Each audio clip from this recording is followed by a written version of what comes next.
లంచం, లంచం, లంచం, లంచం. ఎక్కడ చూసినా లంచమే.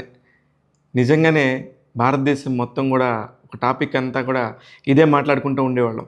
కానీ ఒక సినిమా వచ్చి మొత్తం ప్రపంచం మొత్తాన్ని ఆలోచింపేలాగా చేసింది. ఆ సినిమా పేరే 'భారతీయుడు'. 1996లో విడుదలైన ఈ సినిమా మొత్తం అది సౌత్ ఇండియాలో ఒక తమిళ్ సినిమాలాగా తయారయ్యి, తర్వాత తెలుగుకి గానీ, తర్వాత మిగతా రాష్ట్రాల్లోని అనేక భాషలకు కూడా ఎళ్ళింది. కానీ ఎందుకు 'శంకర్' సినిమాకి అంత క్రేజ్? ఎందుకంటే 'జెంటిల్‌మెన్' సినిమాతో శంకర్ ఎప్పుడైతే తన కెరియర్ ప్రారంభించాడో, ఆ రోజు నుంచి కూడా ఈ రోజు వరకు కూడా ఏదో ఒక సోషల్ అవేర్‌నెస్ తీసుకొద్దామనో, ఎక్కడో ఒకక్కడ సామాజిక బాధ్యత తీసుకొని, తన వంతుగా సినిమాల్లోని లంచం తీసుకోకుండా ఉండండి, న్యాయంగా బతకండి అని చెప్పి చెప్తానికి ప్రయత్నిస్తూ ఉంటాడు ప్రతి ఒక్క సినిమాలో కూడా. ఎక్కడో ఒకక్కడ ఈ ఒక్క టాపిక్‌ని మాత్రం తీసుకొస్తాడు. అందుకనే యూత్ అంతా కూడా ఆ రోజుల్లో 90స్ కిడ్స్ మొత్తం లెక్కేసుకుంటే 'భారతీయుడు' సినిమాని ఇంతవరకు ఎప్పుడు మర్చిపోలేదు. అప్పుడే 'భారతీయుడు' వచ్చి 28 ఏళ్ళు అయిందా? అంటే నిజంగా కూడా మాకు మొన్న ఈ మధ్య వచ్చిన ఫీలింగే ఉండింది. కారణం దానిలోని పాటలు, ఫస్ట్ టైమ్ వీఎఫ్ఎక్స్ విజువల్స్ కానీ, ఒక ఎడిటింగ్ టైప్‌లో శ్రీకర్ ప్రసాద్ చేసిన ఒక కొత్త వరవడు గాని, ఇలా చెప్పుకుంటూ పోతే ఆ సినిమాలోని ఆ నటీనటుల పెర్ఫార్మెన్స్ కానీ, అందులో కమల్ హాసన్ డ్యూయల్ రోల్ చేశాడు. ఫాదర్ అండ్ సన్ క్యారెక్టర్ గానీ, ఒకటి కాదు, ప్రతి ఒక్కటి కూడా అలా కుదిరిపోయినాయి. ఒక సేనాపతి గెటప్ ఏస్తే 1947లో ముందు ఎలా ఉన్నారు, ఆ తర్వాత స్వతంత్రం వచ్చినాక ఎలా ఉన్నారు. కానీ ఇప్పుడు 'భారతీయుడు 2' సినిమా వస్తా మళ్ళీ మరొక యుద్ధం జరగాలి, మళ్ళీ మరో ప్రపంచ యుద్ధం జరుగుతున్నట్టే ఉండింది, మళ్ళీ మనకు స్వతంత్రం కావాలి. ఆల్రెడీ మనకు స్వతంత్రం వచ్చింది కదా 1947లో అనుకుంటే, లేదు లేదు 75 ఏళ్ల తర్వాత మళ్ళీ మరొకసారి మనకు స్వతంత్రం రావాల్సిందే. ఎందుకంటే దొంగలు దోచుకునే వాళ్ళు దోచుకుంటూనే ఉన్నారు, మంచిగా ఉండేవాళ్ళు మంచిగానే ఉన్నారు.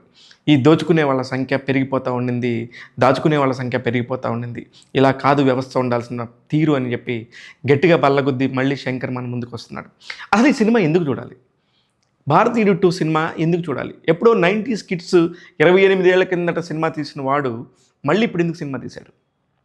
మనం గనక గమనిస్తే 'బాహుబలి' ఇమ్మీడియేట్‌గా 'బాహుబలి 2', ఇప్పుడు 'సలార్ 2' వస్తుంది, 'పుష్ప 2' వస్తుంది.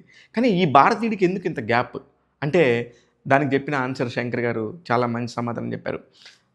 అప్పటికి ఒక రాష్ట్రంలో ఉన్న ఒక దొంగల ముఠాని, ఒక లంచగొండితనాన్ని మాత్రమే నేను చెప్పాను. కానీ ఈ సినిమాలో గూడా నేను గూడా మీలాగే ఆలోచిస్తాను గదా! నాకు అనేక ప్రశ్నలు వస్తుంటాయి గదా! ఆ ప్రశ్నలన్నిటికి సమాధానం చెప్పాల్సిన నైతిక బాధ్యత నా మీద ఉంది గదా! అందుకనే 22 రాష్ట్రాల్లో ఎలాంటి లంచగొండితనం జరుగుతుందనేది 28 ఏళ్ల తర్వాత మీ దగ్గరికి తీసుకొస్తున్నానని చెప్పాడు. ఇందులో కూడా చాలా అద్భుతమైన టెక్నీషియన్స్ పనిచేస్తున్నారు.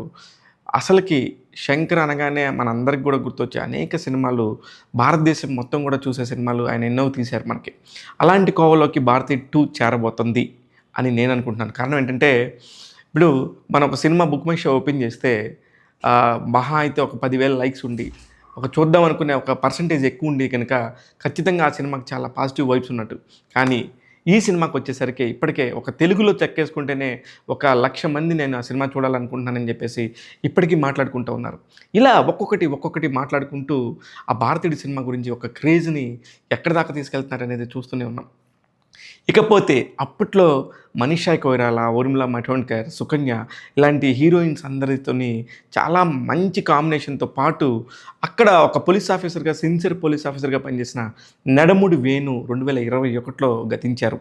కానీ ఆయన్ని కూడా ఒక సినిమాలో ఈ ఒక పార్ట్ చేస్తూ ఒక చిన్న సీన్ కూడా ఉండింది ఈ సినిమాలో కూడా. ఇట్లాంటి ఒక సినిమాకి ఎందుకు ఇంత క్రేజ్ వస్తుంది? ఎందుకు చూడాలి? అంటే ఒక గతం తాలూకు స్మృతులనొచ్చు, ఒక అద్భుతమైన విజయం అందుకున్న దానికి కొనసాగింపు అనొచ్చు.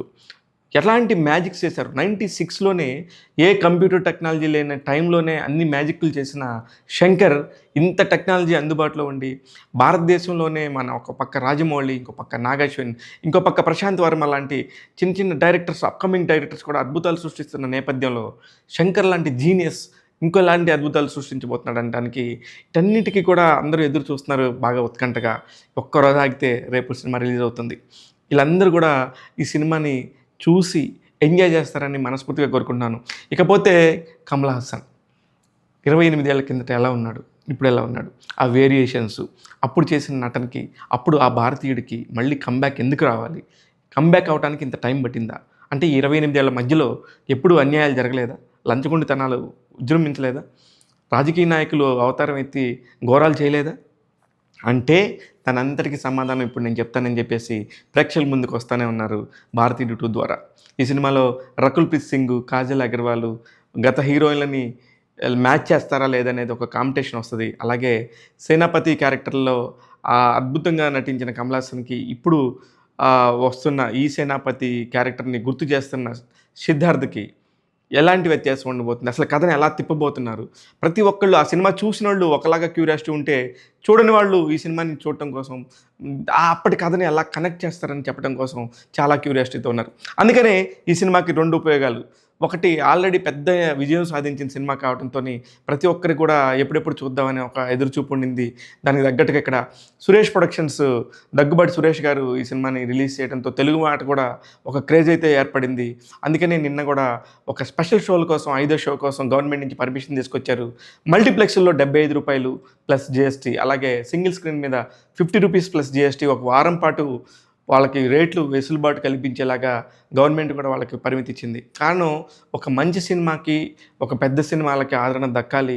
ఎప్పుడెప్పుడు ఓటీటీలో వచ్చేస్తుందో, ఎప్పుడెప్పుడు చూద్దాం అనుకునే టైంలో కూడా థియేటర్స్‌కి జనాన్ని రప్పించి, ప్రొడ్యూసర్స్ ఒక మంచి సినిమాని ప్రొడక్షన్ వాల్యూస్‌తో పాటు ఇవ్వాలంటే ఇవన్నీ కూడా కావాలి.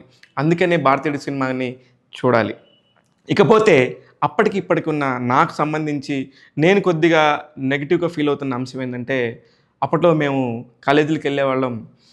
టెలిఫోన్ ధ్వనిలా నవ్వేదానా, మెల్బోర్న్ మెరుపుల మెరిసేదానా, డిజిటల్లో చెక్కిన స్వరమా, ఎలిజబెత్ టైలర్ తరమా, జాకిర్ హుసేన్ తబలా నువ్వేనా అని అప్పుడు పాటలు ఇప్పుడు కూడా అలా గుర్తు చేసుకోగానే పాడుకుంటున్నాం. కానీ ఈ రోజుల్లో అలాంటి పరిస్థితి లేదు. అప్పుడు ఆ మ్యాజిక్ చేసింది ఏఆర్ రెహమాన్ అయితే, ఇప్పుడు కూడా అనేక మ్యాజిక్కులకి కేంద్ర బిందువుగా ఉన్నాడు సంగీత దర్శకుడు అనిరుద్. కానీ అప్పుడు పాడుకున్న పాటలు పచ్చని తిలకలు తోడుంటే, పాడే కోయిల వెంటుంటే అనే పాటలు ఇప్పటికీ చాలామందికి రింగ్ టోన్‌లో మనకు మెరుస్తూ ఉంటారు. ఇలాంటియన్నీ కూడా కొంచెం ఎందుకో మిస్ అయిన ఫీలింగ్ ఉండింది. బట్ సినిమా తర్వాత ఒకవేళ సినిమా చూసిన తర్వాత కూడా కొన్ని సినిమాలకి మ్యూజిక్ మీద క్రేజ్ రావచ్చు.